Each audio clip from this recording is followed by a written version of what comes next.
Hey, it's Elena. Revenge Shift tells stories you won't forget. Subscribe if you're ready. Let's begin.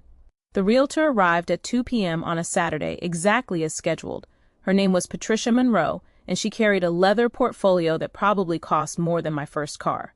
She wore a blazer that screamed, "I close million-dollar deals before lunch," and a smile that said she'd done this 1,000 times.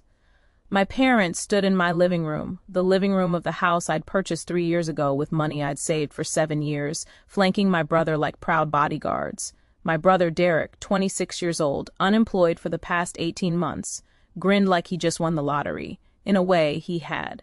"Thank you all for being so prompt," Patricia said, setting her portfolio on my coffee table, the same coffee table I'd refinished myself after finding it at an estate sale. "This should be straightforward. A family gift deed transfer. Very common, very simple." My mother, Helen, practically vibrated with excitement. She'd been planning this moment for 3 weeks, ever since Derek's girlfriend left him and he'd moved back into their house. "Our daughter is so generous," she announced to Patricia, as if I weren't standing 10 feet away. "She has this big house all to herself, and Derek really needs a fresh start." "It's a beautiful home," Patricia agreed, glancing around. She had no idea she was standing in the middle of a hostage situation. My father, Robert, nodded solemnly. "Family takes care of family. That's how we were raised. Mia understands that." He said my name like it was a weapon, like invoking it would make me compliant. I stood near the kitchen doorway, arms folded, wearing my standard weekend outfit, jeans and a Stanford engineering hoodie. I'd graduated 6 years ago with a master's in biomedical engineering. Derek had dropped out of community college after 1 semester because the professors didn't understand his creative vision. Patricia pulled documents from her portfolio, spreading them across the coffee table with practiced efficiency. "Wonderful. Now, this is a voluntary transfer of property, so I'll need the current owner's signature on several documents. Let's start with the preliminary deed transfer form." She looked up expectantly. My mother gestured toward me like I was a reluctant show dog. "Mia, come sign." I didn't move. My father's voice hardened. "Mia, don't be difficult." Patricia's professional smile flickered slightly. Something in the room's energy was registering as wrong. She glanced down at her paperwork, then back up at the family tableau in front of her. "I apologize," she said carefully, "but I need to confirm. Which of you is the current legal owner of this property?" My father pointed at me. "That's her, Mia. She'll sign." Patricia's eyes moved to me, really looked at me for the first time. I watched her expression shift as she processed the scene. The parent standing possessively in the living room, the brother already mentally redecorating, and me pressed against the far wall like I was trying to disappear through it. She picked up one of her documents, scanning it quickly. When she looked up again, her professional mask had cracked slightly. "Miss Chin," she said, addressing me directly, "the county recorder's office shows you as the sole owner of this property. Purchased August 2021 for $685,000. Currently assessed at approximately $800,000. She paused. "Are you willingly transferring your $800,000 equity to your brother?" The question hung in the air like smoke. My mother laughed nervously. "Of course she is. We already discussed this as a family." Patricia didn't look at my mother. She kept her eyes on me. "Miss Chin, I need to hear it from you directly. This is your legal property. Do you consent to this transfer?" I looked at my parents. My father's jaw was clenched. My mother's smile had frozen into something desperate. Derek's eyes darted between us, finally sensing that his guaranteed windfall might be evaporating. "Am I?" I asked quietly. "Mia," my mother's voice went shrill, "don't you dare embarrass this family." Patricia stood up straighter, and I watched her transform from cheerful closer to legal professional. "Mr. and Mrs. Chin, I need to speak with MS Chin privately. It's standard protocol for transfers of this magnitude." "That's not necessary," my father started. "It's legally required," Patricia interrupted, her voice polite but absolute. "4 voluntary transfers exceeding $500,000. I must verify consent without family pressure present. California Real Estate Law, Section 112.6. I had no idea if that code was real or if Patricia had just invented it, but it sounded official enough that my father backed down. "Fine," he snapped. "Derek, let's wait in the car." My mother looked like she wanted to argue, but my father grabbed her arm and steered her toward the door. Derek followed, shooting me a confused look over his shoulder. The front door closed. Patricia and I stood in silence for exactly 5 seconds. Then she set down our portfolio and looked at me. "Miss Chin, do you want to transfer this house to your brother?" "No," I said. The word came out stronger than I expected. Patricia nodded once. Do your parents know that? They don't care. He was quiet for a moment, studying me. How long have they been planning this?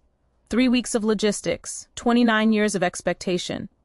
I was 7 years old when I learned I was the family's spare parts. Derek was 9 and he'd crashed his bike, the expensive one my parents had saved for months to buy him. He'd been showing off, riding with no hands down our steep driveway, and he'd face-planted into the mailbox. Broken arm, fractured wrist, at the hospital.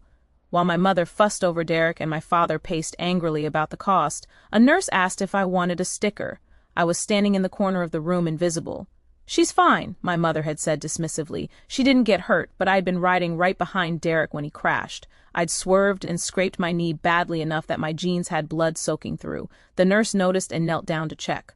Oh, sweetie, let's clean that up. She's fine, my mother repeated. Sharper this time. We're here for Derek. The nurse cleaned my knee anyway, but I learned the lesson. Derek's broken bones mattered. My bleeding didn't. For the next 22 years, that dynamic held. When Derek wanted to go to private high school, my parents took out a second mortgage. When I wanted to take the SAT prep course that cost $400, I was told to just study harder on your own. When Derek decided he wanted to be a filmmaker, my parents bought him a $3,000 camera setup. When I got accepted to Stanford with partial scholarship, they told me to take out loans because you'll make more money with an engineering degree anyway, so you can afford to pay them back. I paid $127,000 in student loans. Derek's camera equipment sat in the garage and used gathering dust. When Derek wanted to start a production company, my parents gave him $50,000 of their retirement savings. He produced exactly 0 films and spent it all in 18 months. When I wanted to buy my first house, I asked if they could lend me $10,000 for closing costs. They said no. They were financially recovering from helping Derek get established. I saved for 7 years. I worked 60-hour weeks at a medical device startup, lived with roommates until I was 28, drove a car held together with prayer and duct tape. I ate ramen. I skipped vacations. I bought my clothes at thrift stores. I saved $150,000 for a down payment. In August 2021, I bought this house, a 1,400 square FT 3-bedroom Craftsman in a neighborhood that was just starting to gentrify. It needed work. The kitchen was stuck in 1987. The bathroom tiles were cracked. The backyard was a jungle, but it was mine. I'd spent 3 years turning it into a home. I'd retiled the bathroom myself, watching YouTube tutorials until 2 a.m. I'd renovated the kitchen with help from a contractor friend who gave me a deal because I'd helped him with his company's FDA compliance paperwork. I'd landscaped the backyard, planted a vegetable garden, built a deck. I'd increased the property value by $115,000, and now my parents wanted to gift it to Derek. Patricia sat down on my couch, the couch I'd bought with my own money, and pulled out a different set of papers from her portfolio. Miss Chin, I'm going to be dire CT with you. What your parents are attempting to do is legal, but only if you consent. Without your signature, this transfer cannot happen. They'll disown me, I said. Maybe they'll tell the entire family I'm selfish and ungrateful. Probably. Derek will hate me forever. Patricia looked at me evenly. Miss Chin, how much do you pay monthly for this house? $3,200. Mortgage, property tax, insurance, HOA fees, and your brother. If you transfer this house to him, who will pay those costs? I laughed bitterly. Derek hasn't held a job in 18 months. So, your parents expect you to transfer $800,000 in equity, and then what? Let your brother live here rent-free while you pay the mortgage on a house you no longer own? Hearing her say it out loud made it sound even more insane than it had in my head. They haven't thought that far ahead, I said. Or they have, Patricia countered. And they expect you to keep paying. He was right. I knew she was right. My parents had probably assumed I'd continue covering the mortgage just until Derek gets back on his feet, which would somehow stretch into forever. I'd live in an apartment somewhere, working my 60-hour weeks, paying for a house my brother lived in rent-free, the pedestal holding up the statue. Patricia leaned forward. Miss Chin, I've been a realtor for 19 years. I've seen a lot of family property transfers. Most are legitimate gifts between loving family members. But I've also seen financial abuse, and what I'm witnessing today feels like abuse. It's just how my family works, I said automatically. That doesn't make it right. We sat in silence. Outside, I could hear my father's car idling in the driveway, probably running the air conditioning. Gee, while they waited for me to sign away my life's work. What happens if I say no? I asked. Nothing happens. You own the house. You continue owning the house. Your parents can be angry, but they have zero legal recourse. They'll never forgive me. Patricia's expression softened. Miss Chin, I'm going to tell you something my own mother told me when I was your age. Family members who only love you when you're useful don't actually love you. They love what you provide. The words hit like a physical blow. I need to think, I said. Take all the time you need. I'll tell your parents the paperwork requires additional verification. That'll buy you at least a few days. They're outside right now expecting me to sign. Patricia stood up, gathering her papers. Then I'll tell them I discovered a lien on the property that needs to be cleared first. They won't know enough about real estate law to question it. You'd lie for me? I'd lie to prevent what I believe is financial exploitation. Yes. He walked to the door, then paused. Chin, one more thing. Do your parents have any legal ownership claim to this house? Did they contribute to the purchase, co-sign the mortgage? No, I bought it entirely on my own. My name is the only one on the deed, the mortgage, everything. Patricia nodded. Then legally, they have absolutely no claim. This is your house, your decision, your future. She opened the door and walked out to face my family. Through the window, I watched Patricia talk to my parents in the driveway. My father's face went red. My mother's mouth moved rapidly, arguing. Derek looked confused and worried. Patricia remained calm, professional, immovable. She handed my father a business card, aid something else I couldn't hear, and walked to her car. My parents stormed back toward the house. The front door slammed open. What did you tell her? My father demanded. Nothing, she said. Said there's a lien that needs to be cleared. That's Derek shouted. She's lying. My mother grabbed my arm. Mia, this is ridiculous. Just sign the papers. Stop making everything so complicated. I pulled my arm free. No. The word hung in the air like a grenade. What did you just say? My father's voice dropped to that dangerous whisper he used when he was truly angry. I said, no, I'm not transferring my house to Derek. My mother's face went white, then red. Are you seriously going to be this selfish after everything we've done for you? What have you done for me? The question came out before I could stop it. We raised you, fed you, put a roof over your head. That's called being a parent. That's the legal minimum. My father stepped closer, trying to use his height to intimidate me. You ungrateful little, we gave you life. You owe us. I owe you nothing. Derek's voice cracked.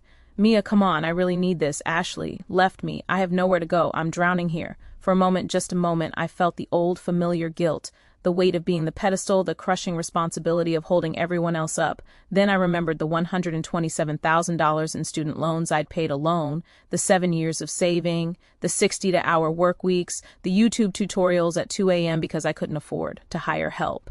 Derek, I said quietly, I love you, but I'm not giving you my house. You, he hissed. My mother gasped. Derek, but she didn't defend me. She never defended me. My father's face had gone purple.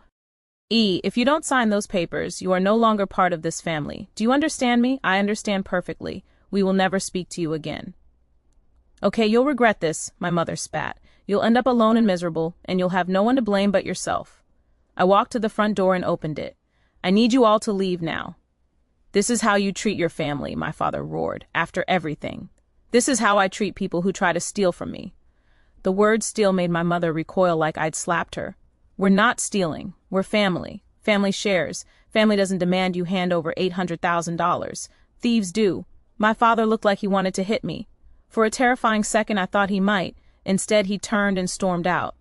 My mother followed, sobbing dramatically. Derek paused at the door. I hope you're happy, he said. You just destroyed this family. No, I replied. I just stopped letting you destroy me. He left. I closed the door, locked it, engaged the deadbolt. Then I collapsed onto my couch and cried for 45 minutes straight. The call started that evening. My aunt, your mother, called me sobbing. How could you be so cruel? My grandmother. Family is everything, Mia. You should be ashamed. My cousin Derek told me what you did. That's seriously messed up.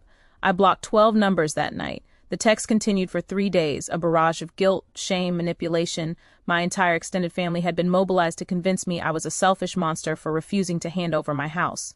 On day 4, I changed my number. On day 5, Patricia called my office. Miss Chen, I wanted to check on you. Your father called my office. 6 times yesterday, I fixed the lien issue. I told him the property owner would need to resolve it personally. Thank you for covering for me. Are you doing okay? I don't know yet. If you need a referral for a family law attorney, I know several excellent ones. I hadn't even considered that I might need a lawyer. You think they'll sue me? I think angry people do unpredictable things. Better to be prepared. He was right. 2 weeks later, my father filed a civil suit claiming he'd contributed to my down payment and was entitled to partial ownership. It was completely fabricated. I had bank statements proving every dollar came from my own savings, but it still required me to hire a lawyer and spend 6 months fighting it. The judge dismissed the case in under 10 minutes, calling it frivolous and without merit. He ordered my father to pay my legal fees, $8,400. My father never paid. I never expected him to. 3 months after the Realtor incident, I sat in my backyard on the deck I'd built, drinking coffee and watching the sun rise over my vegetable garden. My phone rang. Unknown number. I almost didn't answer. Hello, Mia. It's Patricia Monroe. I hope I'm not calling too early. No, I'm up. Is everything okay? More than okay. I wanted to let you know I've referred 3 other women to family law attorneys in the past 2 months. Women in situations similar to yours. Family members trying to coerce property transfers. Financial manipulation disguised as familial obligation. Oh, I said, unsure how to respond. Your courage to say no inspired me to pay closer attention. I wanted to thank you. After we hung up, I sat for a long time thinking about that word courage. I'd never felt courageous. I'd felt terrified, guilty, selfish, cruel, all the things my family had called me. But maybe saying no to people who wanted to take everything from you was brave. Maybe protecting what you'd built was strength, not selfishness. Maybe I wasn't the villain in this story after all. 6 months later, Derek sent me a single text. Ashley came back. We're moving to Portland. Just thought you should know. I didn't respond. My parents never reached out. Not on my birthday, not on Christmas, not ever. My extended family slowly stopped taking sides as the full story emerged. Turns out when you file a frivolous lawsuit, people start asking questions. Some relatives apologized, most just quietly drifted back into neutral territory. I kept the house, I refinanced at a lower rate, paid off an extra $30,000 in principal, and increased the property value another $40,000 with a bathroom renovation. Some nights I still felt the ghost of guilt. The years of conditioning don't disappear overnight. But then I'd walk through my home, my beautiful, hard-earned home, and remember, I built this. I saved for this. I fought for this. And I'd do it all again. The pedestal finally walked away and the statue came crashing